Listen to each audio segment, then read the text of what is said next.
Alright, welcome back. So again, this problem asks you to classify each triangle. Remember, you start off with the angle. So let's take a look at this angle here. Notice that each of these angles are less than 90, so we know that's going to be called acute. Same time, none of them indicate they're the same, no tick mark. And at the same time, later on you'll find out that the angle will tell you how big the size is. But right now, none of the sides are the same, so we'll go ahead and call that scalene. So this is called acute scalene triangle. Okay? Let's take a look at the next one. Again, start off with the angle. Notice that you have 130 degrees. That's more than 90. So we know that's going to call up to. Same time, we notice that we have the same two sides here. So to classify that by side, we know we're going to call isosceles. And then that's it. Up to isosceles triangle. Okay. Alright, so there's a couple more vocabulary that I want you to know. The next vocabulary I want you to learn is called the vertex. Now, the vertex is really simple. It's where each of the 3 points join the side of the triangle, or basically where the two segments meet each other. So if you want a quick example, you can take a look at this. Let's say you have a triangle here, and the vertex is really the corner right here. Yeah. So if we want to write a note for that, we can say it's the corner. Okay. Now, adjacent sides, remember, used to call them next to each other. But for a triangle, it's actually two sides that share the common point. Okay. Share the same point, or the vertex. Okay. Now, it depends what angle you're using. Let's say that you're using angle A. If you're using angle A, that means the one adjacent is AC and BA. Those are adjacent to angle A. So this would be adjacent side to angle A. Okay. Now across from angle A, over here is going to be called the opposite. So this right here, BC, is called the opposite of angle A. Alright, so I won't worry too much about that. Now, the next two that I want to make sure you know is called two special right triangle. It's the right triangle and isosceles triangle. Now, based on what we learned last time, we know that the right triangle is because it's 90 degrees. Isosceles is because we know these two sides are the same. Okay? So, what's special about this is you want to be able to label them. We know that for a right triangle, across from a right triangle from 90 degrees, we know that we call it hypotenuse.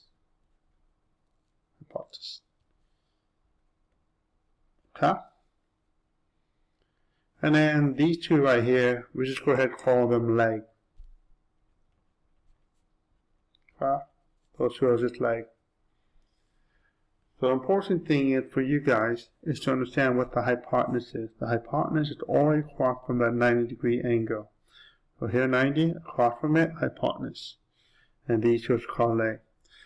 What's special about this right triangle is most of you guys know it's called Pythagorean. So that means that you have AB squared plus BC squared equal AC squared.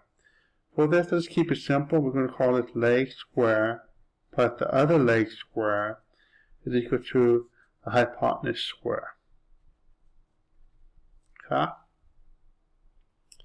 So what that means to you is that AB squared, whatever this length is squared, plus this BC squared, whatever this is squared, is equal to the AC squared, the hypotenuse. And then some of you guys ask that, doesn't matter which one I pick. The only thing that matters is that this stays the same, the hypotenuse stays on this side here. Okay? So you can start off with BC squared plus AB squared, but no matter what, it's all equal to the hypotenuse, AC squared. Okay? Next one, isosceles triangle. Again, I want to make sure you know how to label it. We have the same two sides here. This side here we call leg, and this side here we label it leg. And the only thing special about it is that when these two are same, this one should not be same, and we call this the base. Okay? Now, the only thing we can write about isosceles triangle is this. We know that xy is congruent to gy, because it's isosceles. We know that xz is not going to be congruent at all. Alright, so let's take a look at example 2 and see what's going on. Example 2, there's a diagram to show the bridge, and they want you to explain how you know that triangle MNO is an isosceles right triangle. So let's see, MNO, okay. How do I know it's isosceles? Well, take a look. We know that MN is the same as ON because they're both 16 feet here. So we know that this is true because MN is equal to ON. They're congruent to that. Get about 16 feet. And then how do I know it's the right triangle? Well, we know it's the right triangle. If we look at angle N, we have that little box there. We know that angle N is equal to 90 degrees. Okay? So here you can write, the reason why I know it's isosceles is because ON and MN both have the same number 16. And the reason how I know it's the right angle is because I have a little box right there. We can write that out. Okay? Look at the next question. It's a redraw triangle MNO below. So here MNO below. So they want you to redraw that. Let's go ahead and label it correctly. And they want you to label the legs and the hypotenuse. Alright, let's go ahead and do that. We know that the leg one here is the same.